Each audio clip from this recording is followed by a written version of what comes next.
welcome back to our channel. Today, we're going to take a trip down memory lane and talk about some of the best cars from the 90s.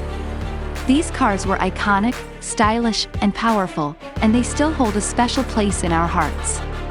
So, without further ado, let's get started. McLaren F1. Years produced, 1992 to 98. Few cars have stood the test of time like the McLaren F1.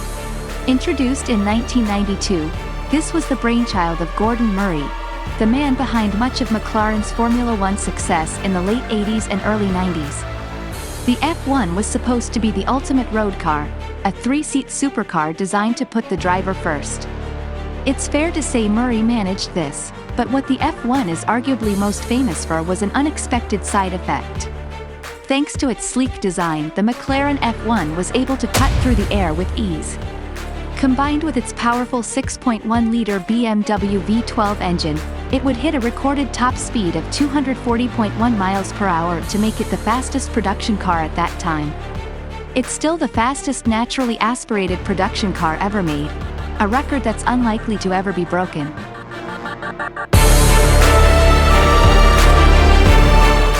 Nissan Skyline GT-R R34. Years produced, 1999 to 2002. When Godzilla arrived with the R32 Nissan Skyline GT-R, an instant motorsport-proven, supercar-killing legend was born. It was the final Skyline GT-R, the R34, that best summed up the famous sports car though. Introduced in 1999, meaning it just sneaks into this list, it packed everything made the GT-R into a greatest hits form. Its 2.6-liter straight-six RB26 engine was now producing about 330 horsepower, though officially this was 276 horsepower, as Japanese manufacturers agreed not to go higher at the time.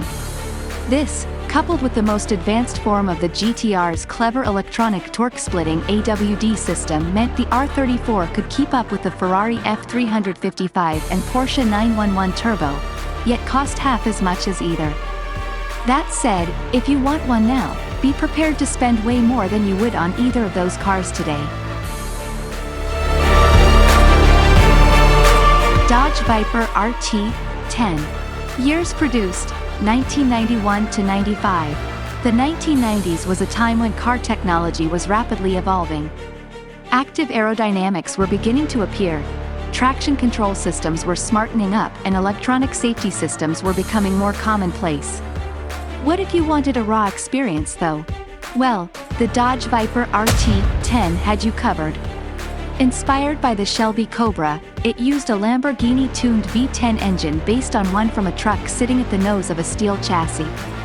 The bodywork was made of fiberglass, and your only assistance was your skill. It had no anti-lock brakes and no traction control, plus luxuries were scarce. You didn't even get door handles. You'd need to unzip, yes, seriously, the vinyl windows to open the doors from inside. What the Viper lacked in amenities, it more than made up for in a hardcore driving experience. This was more of an extension of your limbs than a car, delivering both an enthralling yet terrifying experience, and one you had to respect. Lamborghini Diablo. Years produced, 1990 to 2001. Before Lamborghini was bought by Audi and became a bit more mature, it was truly bonkers. The Diablo was the last car it produced as a Chrysler-owned manufacturer and had tough boots to fill in the form of the legendary Countach. Arguably, it never managed that, and didn't quite hit the heights of the Murcielago that came afterwards. But it remained a true Lamborghini. It was powered by a ferocious 5.7-liter V12 at launch, allowing it to be the second production car, behind the Ferrari F40, to hit 200 miles per hour while looking wild at any speed. It was far from the perfect supercar. It was heavy, felt cobbled together, and couldn't quite match the raw pace of other manufacturers' supercars to follow. But its loud design and violent engine gave it a character like no other. And would it be a real Lamborghini if it wasn't flawed?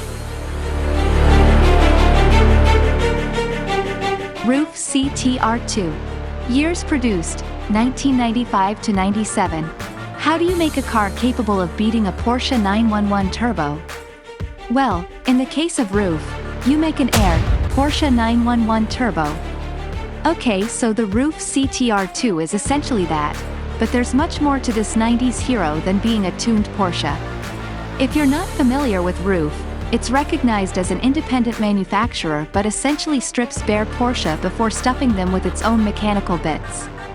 Lease a new Porsche 911 in the case of the CTR2. This meant a 993-generation 911 packed with a 3.6-liter twin-turbo flat-six engine based on the one used in the Porsche 962C Le Mans racer.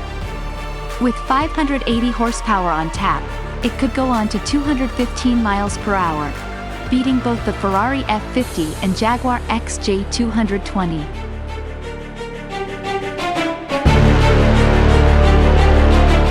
Ford Escort RS Cosworth. Years produced, 1992 to 95. One of the best rules of the 90s was the need for a road-going version of your rally car if you wanted to go racing in WRC. Born from this was a slew of heavily turbocharged, fire-breathing monsters with license plates. Amongst the absolute best of those is the Ford Escort RS Cosworth. It wasn't exactly quiet about its credentials. Sure, it was an Escort, but it was beefed up with aggressive aerodynamics including an iconic whale tail spoiler. Powering it was a 2.0-liter engine with an uprated turbocharger slapped on, allowing for an at the time healthy 230 horsepower. Because of the turbo lag though, its power would be delivered high in the reverend range like a swing from the hammer of Thor directly to your backside. Plus it was matched by a seriously entertaining experience through corners.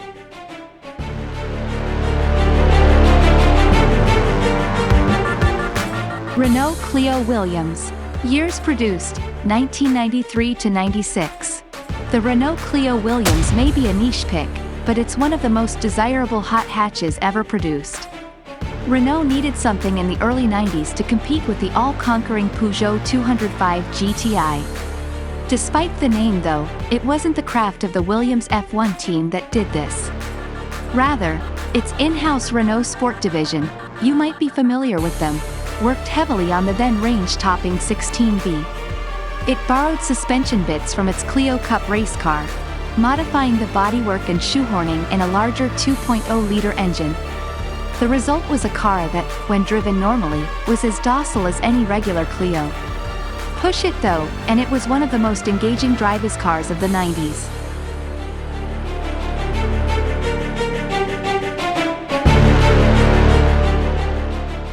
Honda Insight. Years produced, 1999 to 2006. Seriously, the hybrid Honda Insight was one of the coolest cars to come out of the 90s. You see, the Toyota Prius was the figurehead of the hybrid at the time, seen as an efficient, though dreary, alternative to conventional petrol cars. In contrast, the Honda Insight was the car they told the Prius not to worry about. Rather than style it like a box, Honda opted to make the original Insight look like a spaceship. Sure, this helped fuel the economy, but it created a genuinely head-turning coupe as a result. Everything was designed to eke that last mile of fuel. It was just a two-seater, ideal for those single big city commuters, which contributed to a total weight of just over 830 kilograms. This was a demonstration of Honda's engineering capabilities rather than to be just another low-cost saloon. It may not appease the traditional car enthusiast, but it was a groundbreaker that's sure to be a collector's item in years to come.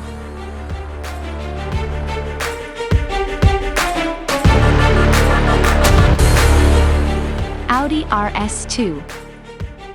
Years produced, 1994-1995. Long before the Porsche Panamera Sport Turismo, the German legend had produced an estate car. Just not one with its name on it. Audi wanted a slice of the emerging fast estate pie, but it didn't have the expertise yet for such a car. It would ship off Audi 80 body shells to Porsche, which would then take care of the rest. The Audi RS2 would borrow a load of mechanical bits from the Porsche 968 Club Sport, a bona fide sports car, with the 2.2-liter 5-cylinder engine modified to produce 315 horsepower.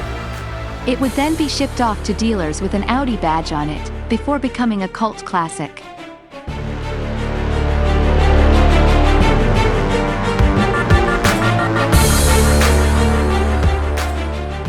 Lotus Carlton.